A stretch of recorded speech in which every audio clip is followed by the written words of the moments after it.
Good evening, I'm John Langler. Things are getting better for drivers trying to negotiate snow drifts and berms in Spokane and on the Palouse. However, parts of Spokane County remain in a state of emergency because of access problems in rural communities. KXLY 4 Storm Team coverage tonight with Janet O in downtown Spokane. But first, Jeff Humphrey joins us live along Highway 195 in South Spokane County, where a break in the weather is allowing for some improvements. Jeff. And John, down here on the Palouse, you're going to find a variety of driving conditions. Right now, U.S. Highway 195 is bare and wet all the way to Pullman, but pull off on one of these side streets and the snow could still cause you some serious problems. While Jeannie Spangle was closed for its fourth straight day, most roads on the Palouse were at least passable this afternoon. This is what Bradshaw Road looked like on Friday, with fingers of snow reaching across the pavement. Today, a rotary plow had reclaimed at least one lane. However, on the rolling hills of the Palouse, one lane of traffic can lead to head-on collisions.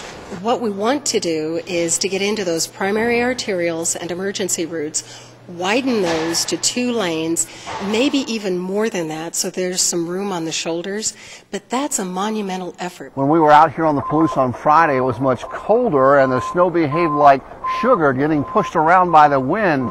Today, under these warmer conditions, it's now behaving more like wet sand. And most of the county's plow equipment is just too light to move it. The snow has become very dense, it's very heavy right now, and it's a lot more difficult to move it. And that's why Spokane County has contracted out some of the road clearing work to private companies with bulldozers. Meanwhile, with 195 now open, the Department of Transportation is concentrating on knocking down the berms that block the view of oncoming traffic. It's for people to come through here without having to jump through the berms where it's really icy. Better vision for them to come in and get through here and not to run the stop signs and get out of here.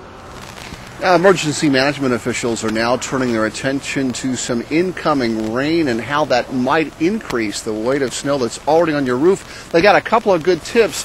If, for example, your doors start sticking, they open well before, but now they're sticking if you've got some leaks around your windows, or if you turn off the TV set and the radio and you hear some strange noises, it might be a sign that your roof is overloaded and could use some shoveling or professional help. Reporting live in southern Spokane County, Jeff Humphrey, KXLY 4. Thanks, Jeff. You live in the snow emergency area and you have an emergency. If you do have that, here are the numbers to call. If it's life-threatening, of course, call 911. If you're running out of food or need a prescription filled, call the Spokane County Phone Bank, and that number is 477-2304.